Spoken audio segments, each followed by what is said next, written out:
Okay, so we've got a couple of chord progressions. We've got something to link them together. We've actually got the format, the musical structure now of a song. It's not complete, but it's enough to move on to the other part of the song, which is the lyrics, the words. Where do we begin with that? It's one of the most intimidating things for a writer, the blank page. But I always see that as a world of opportunity, too. There are a lot of ways to get lyrics. Lyrics come from storylines, so we got to come up with stories. But where are you going to come up with your stories? There's some good techniques. Some techniques are to, every morning when you wake up, write a page. Whatever comes to mind, just write it. Don't worry about it. Don't edit it. But write whatever comes to mind. Keep it in a book. You might refer to it later, and you might find some really some nuggets of wisdom in there that you want to create a song about. Another thing is quotes. People are always saying really interesting things. You can extract a quote and create an entire story just around a quote and what a quote means to you. You don't necessarily have to quote the quote, but you can be inspired by it and interject your own interpretation and life meaning into what that quote means. So many different ways to go about it. I observe people all the time walking around me. Sometimes I see somebody with a really interesting face and I create a persona for them. I don't know that person, but I'm going to create a persona for them. It's a good exercise, and you'll learn a lot of creative thinking and ways to come up with things to put on your blank page. Let's go to the blank page. Universal truth is a really important element of a song. A universal truth means something that everybody can pretty much relate to. We know many, many songs have been written about boy meets girl. Now, there is nothing original about that alone, and we know how many songs have been written about the boy meets girl concept. So I'm going to start with that. That's going to be my universal truth, okay? I know that everybody can relate to the idea of boy meets girl. But what is their relationship? How am I going to expand on this and make it a little bit more interesting? Maybe they're married. That's possible. So this could be a song about marriage. Or maybe they're just lovers. There are a lot of places I could go with that. Perhaps they're siblings. Or they're friends. They could be enemies, exes. They could be lots of different things.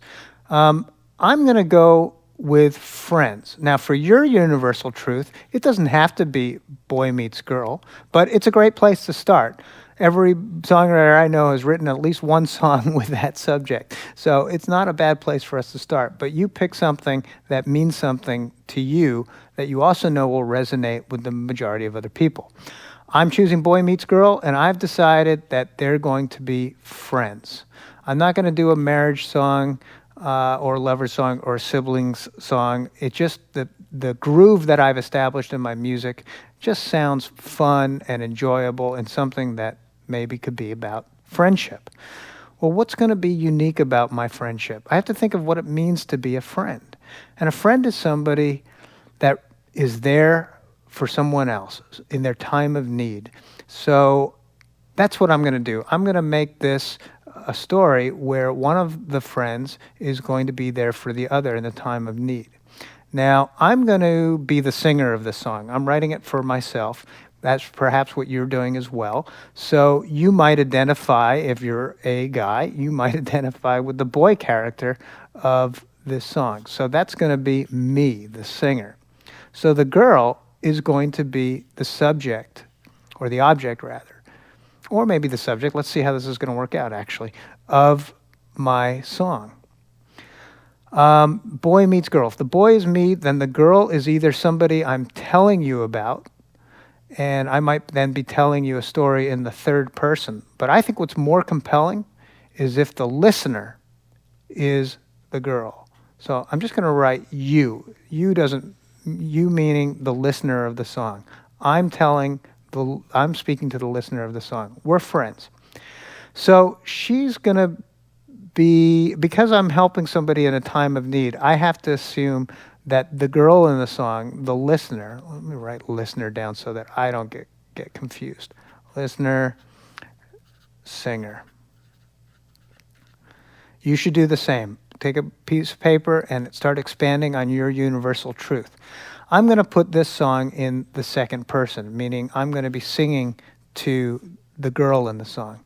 She's got an issue, so I'm going to help her out. That puts me, the singer, in a kind of a positive light, and that flatters me. And that's a great position to be in for the lyric of a song. Whether you sing it yourself or whether somebody else sings it, the singer wants to be presented in a flattering light. So the lyric flatters the singer. The singer is the one that's going to help out the person who's having a problem. What could her problem be? There's so many problems that one can happen. She's down and out. She's gone off course with her life. She needs some help. Maybe she's into drugs. Let's say she's into drugs and is wasting her life away on drugs. We need to help her out. What can we do to put a positive spin on somebody whose life has just gone really down and out with drugs? Well, let's see. We got to talk to her. We're going to try to help her see the light. She's a beautiful girl.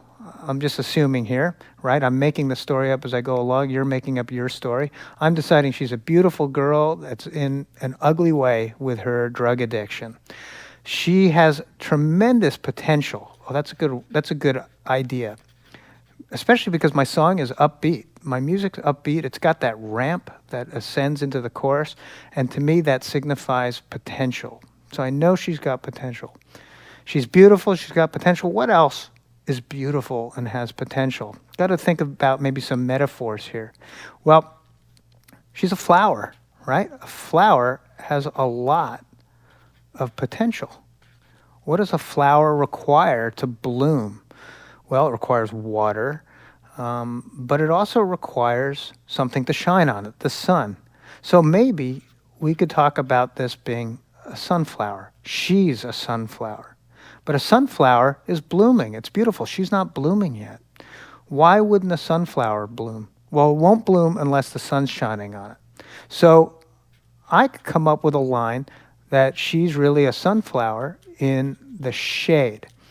Now, in your song, you might be able to come up with something like that too. It's kind of ironic because you don't think of a sunflower to be in the shade. So it really does create an image that a sunflower just can't bloom in the shade.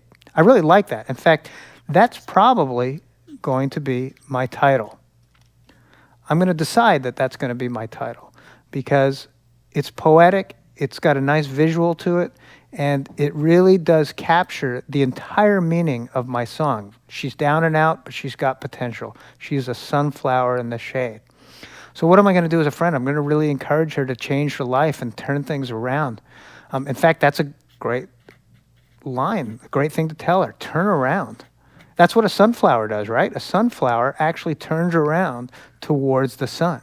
It faces the sun. So this gives you an idea of how to start a storyline. There's so many different directions that I could go here. There are many directions you can go with your storyline. But we've got it here. In my song, I know who the singer is, I know what my objective is, and I know that I've got a pretty cool title here to work with as well, going through this process. So that's your job. Go through the process, take out a piece of paper, come up with that universal truth, and do the exercise. It's a lot of fun, actually, and you'll come up with a great title at the end of it. Go for it, get to that point, check that off your list, and then we'll figure out how to turn this into a great lyric to go over our chord progression while writing a nice melody.